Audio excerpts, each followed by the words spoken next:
Donald Trump ने एक और जंग बंद करा दी। कांगो और रवांडा के दरमियान अमन माहिदा तय पा गया।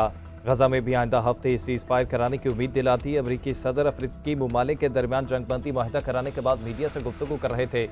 कहा, पाकिस्तान, भारत, इसराइल, ईरान के बाद अब कांगो और रवांडा के दरमियान जंगबंदी करा दी। अमन कायम हुआ तो लाखों जिंदगियां महफूज होती हैं। दुनिया में अमन कायम करने के लिए लोग मुझे सराहते हैं। ट्रंप की एक बार फिर पाक भारत क़यादत की तारीफ। बोले, पाक बाहर जंगबंदी से बहुत खुशी हुई। दोनों ममालिक के पास एटमी हथियार थे। जंग खतरनाक थी। ईरान की एटमी तनसीबात तबाह करने का फिर दावा। कहा, ईरान में अब कोई जौहरी हथियार नहीं। एयरफोर्स ने 52,000 फुट की बुलंदी से हदफ को निशाना बनाया। ईरान की एटमी तनसीबात पर दोबारा हमले से बिल्कुल गुरेज नहीं करूंगा। खामेनेई के बयान पर जल्द रद्द-ए-अमल दूंगा। ईरानी सुप्रीम लीडर ने कतर में फौजी अड्डे पर हमले को ईरान का अमेरिका के मुंह पर थप्पड़ करार दिया था। कनाडा से तिजारती मुज़ाकरात और शुमाली कोरिया के रहनुमा किम जोंग से तनाज़ा जल्द खत्म करने का ऐलान।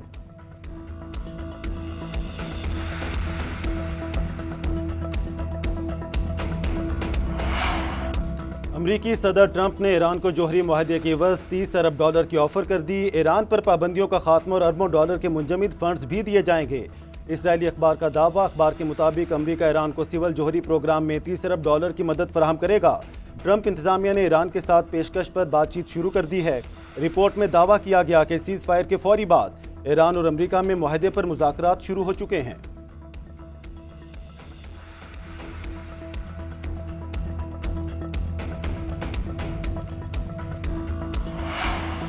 अमरीका से कोई मुज़ाकरात नहीं होंगे। ईरानी वज़ीर ख़ारजा अब्बास अराग़ची ने बातचीत खारिजुल इम्कान करार दे दिया। कहा कि अमरीका के साथ एटमी प्रोग्राम पर मुज़ाकरात का कोई मंसूबा नहीं।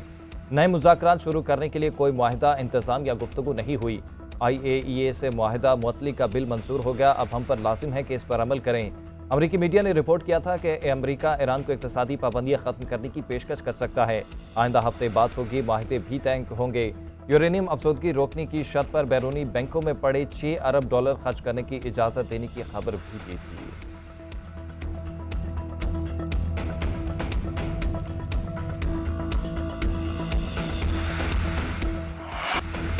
आलमी सतह पर भारत को एक और सुबकी का सामना। पाकिस्तान की बड़ी कामयाबी। सिंतास मुआहदे पर सालिसी अदालत की पाकिस्तान के मौक़िफ़ की तायीद। भारत का मुआहदे को एकतरफा तौर पर मुअत्तल करना गलत करार। भारतीय इक़दाम से अदालत की फैसला साजी की हैसियत बिल्कुल मुतासिर नहीं होती। मुआहदे पर फैसला साजी जारी रखेंगे। फैसले का मतन लिखा। सिंतास मुआहदे का बगौर जायजा लिया। कहीं भी एकतरफा मुअत्तली की शिक शामिल नहीं। मगरबी दरियाओं पर गैर कानूनी आबी जाहरियत की तामीर के खिलाफ पाकिस्तान ने 2016 में सालिसी अदालत से रजू किया था। भारत की सालिसी अदालत की कार्रवाई मुअत्तल करने की सदा आज मुस्तरद कर दी गई।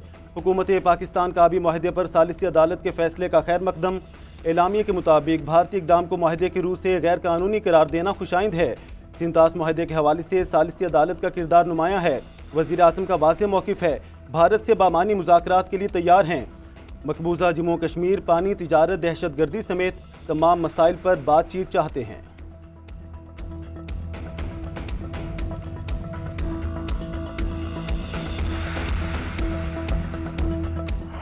Majority of 7, Justice Aminuddin Khan, Senior Judge, Justice Musarrat Hilali, Justice Naeem Akhtar Afghan, Justice Shahid Bilal Hassan, Justice Muhammad Hashim Khan Kakar, Justice Amir Farooq, and Justice Ali Bakir Najfi. All review petitions are allowed. An impugned majority judgment dated 12th of July 2024 is set aside. As a consequence thereof, civil appeal number 333 of 24 and 334 of 2024 filed by SIC are dismissed and the judgment rendered by the Peshawar High Court, Peshawar is restored.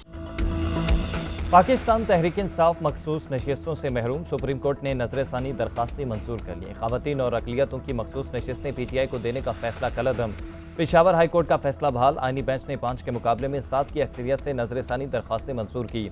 Justice Aminuddin Khan ने मुख्तसर फैसला पढ़कर सुनाया। Justice Jamal Mandokhel का फैसले से इख्तलाफ। Justice Mohammad Ali मासर और जस्टिस हसन अजहर रिजवी की इलेक्शन कमीशन को PTI के 80 उम्मीदवारों की नामजदगी का असर-ए-नौ जायजा लेकर 15 रोज में फैसला करने की हिदायत। 4 सफ़ात पर मुश्तमिल फैसले में कहा गया कि जस्टिस सलाहुद्दीन ने बेंच की अलहदगी इख्तियार की, जबकि जस्टिस आयशा मलिक, जस्टिस अकील अब्बासी ने इब्तदाई समात में ही रिव्यू दरखास्तें खारिज कर दी थी। अक्सरियती फैसला देने वाले 7 जजों में justice Aminuddin, justice Musarrat Hilali, justice Naeem Akhtar Afghan, justice Shahid, justice Hashim Kakar, justice Aamer Farooq और जस्टिस अली बाकर नजफी शामिल।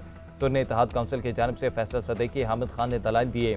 पीटीआई की जानिब से सलमान अकरम राजा पेश हुए। सुप्रीम कोर्ट के 13 रुकनी फुल कोर्ट ने 12 जुलाई 2024 को 8 जजेस की अक्सरियत से नशिस्तें पीटीआई को देने का हुक्म दिया था।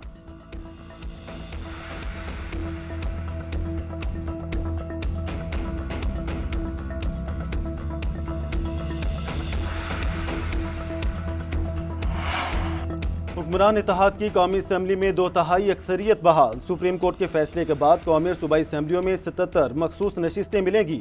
मुस्लिम लीग नून, पीपल्स पार्टी, JUI और दीगर जमातों को मखसूस नशिस्तें दी जाएंगी। कौमी असम्बली में ख्वातीन की 20 और अकलियतों की 3 सीटें शामिल। पंजाब असम्बली में 24 ख्वातीन और 3 अकलियती अरकान बहाल।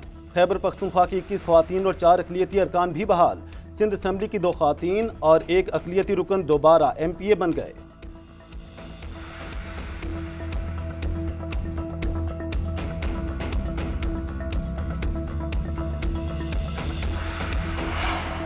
वज़ीर-ए-आज़म शहबाज शरीफ की मखसूस नशिस्तों के हवाले से फैसले पर सुप्रीम कोर्ट आईनी बेंच के फैसले का खैर मकदम। कहा, फैसले से आइन और कानून की बालादस्ती कायम हुई।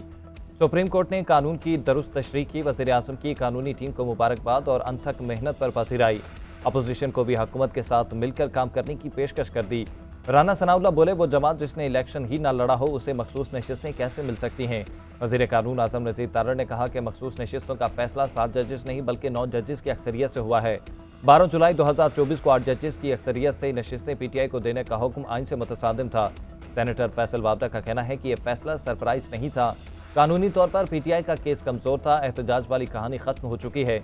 अब प्रोग्रेसिव पाकिस्तान की बात होगी। पाकिस्तान में प्रोग्रेसिव सियासत होगी।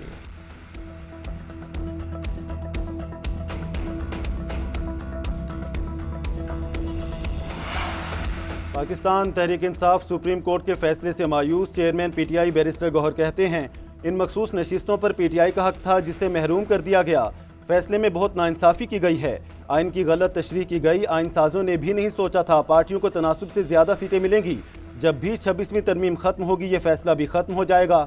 ऐसा लगता है कि काजी फाइजिसा का साया भी सुप्रीम कोर्ट पर मौजूद है।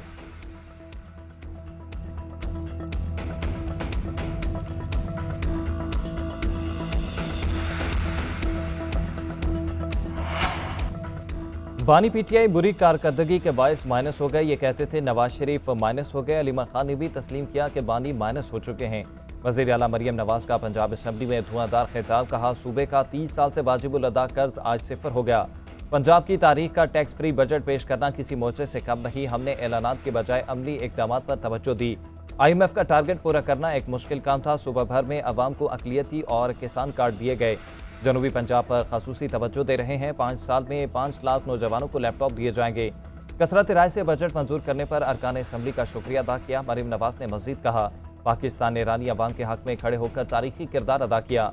फसादी इसराइल के ऐलान की मजम्मत करते हैं। पाकिस्तान ने 10 मई को भारत के खिलाफ तारीखी फतह हासिल की। अफवाज पाकिस्तान और फील्ड मार्शल सैयद से मुनीर 27 के हकदार हैं। मरियम नवाज के खिताब के दौरान अपोजिशन और हुकूमती अरकान गुत्थम गुत्था हो गए।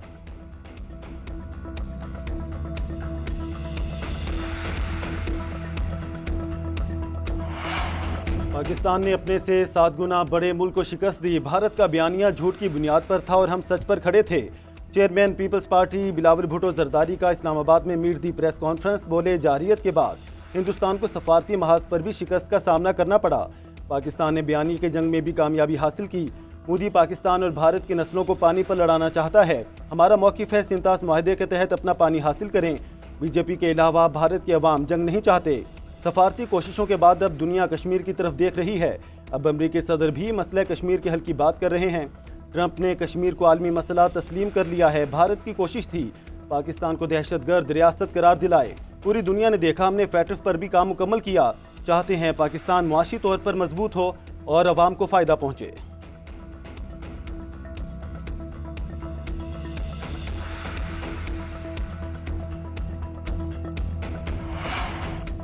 भारत की बालादस्ती न पहले कबूल की न आइंदा कबूल करेंगे। Army chief field marshal Syed Asim Munir का 2 टोक पैगाम। कॉमन ट्रेनिंग प्रोग्राम में शामिल अफसरान से खिताब में कहा कि बहैसियत कौम पाकिस्तानी न कभी भारत के आगे झुके हैं न ही आइंदा झुकेंगे। हिंदुस्तान खिते में दहशतगर्दी का सबसे बड़ा सरपरस्त है। दहशतगर्दी भारत का अंदरूनी मसला है। ये उसका अपनी अकलियतों ख़ुसूसन मुसलमानों से जालिबाना रवैयों का नतीजा है। अफगानिस्तान हमारा बरादर पड़ोसी मुल्क है। भारतीय प्रोसेस फितनान हिंदुस्तान और फितनान खारिज को जगह न दे। मार्का हक में रियासत की तमाम इकाइयों ने मिसाली हम आहंगी का मुजाहरा किया। पाकिस्तानी कंट्रोल लाइन से साहिल समंदर तक भारतीय बिला जवाब जारहियत का भरपूर जवाब दिया है। मुल्क से मोहब्बत वफादारी अव्वलीन और बुनियादी शर्त है। हर निज़ाम में मसाइल और कमजोरियां होती हैं। कमजोरियों और मनफी कुव्वतों को निज़ाम पर हावी न होने दिया जाए।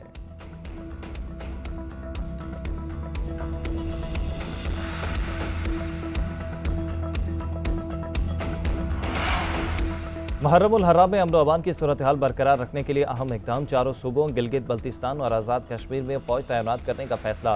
वफाकी दारुल हुकूमत में भी फौज की तैनाती का नोटिफिकेशन जारी कर दिया गया। नोटिफिकेशन के मुताबिक फौज सिविल इदारों की मदद के लिए सिक्योरिटी के फ़राइज़ अंजाम देगी। वजारत दाखिला ने आर्टिकल 245 के तहत फौज की तैनाती का नोटिफिकेशन जारी किया।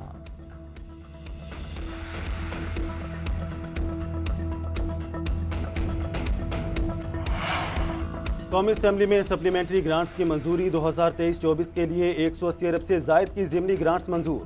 2024-25 के लिए 1 अरब 57 करोड़ से जायद की ज़िमनी ग्रांट्स की मंजूरी। कार्रवाई के दौरान अपोजिशन का एहतजाज और हंगामा आराई, एजेंडे की कॉपियां फाड़ दी, अरकान नारेबाजी करते रहे। वज़ीर आज़म और वज़ीर ख़जाना में जुर्रत नहीं कि अपोजिशन के सामने तकरीर करें। अपोजिशन लीडर उमर अयूब की तनकीद, बोले हुकूमत ने अवाम दोस्त बजट पेश नहीं किया, हर चीज़ महंगी हो गई, चीनी, आटा, दालों समेत सब कुछ महंगा होगा। चेयरमैन PTI बैरिस्टर गौहर ने कहा, आज एहतजाज किया है क्योंकि पार्लियामेंट को गैर फाल बना दिया गया है। असद कैसर बोले, बनाना रिपब्लिक में भी ऐसा नहीं होता जो इस हुकूमत ने किया है।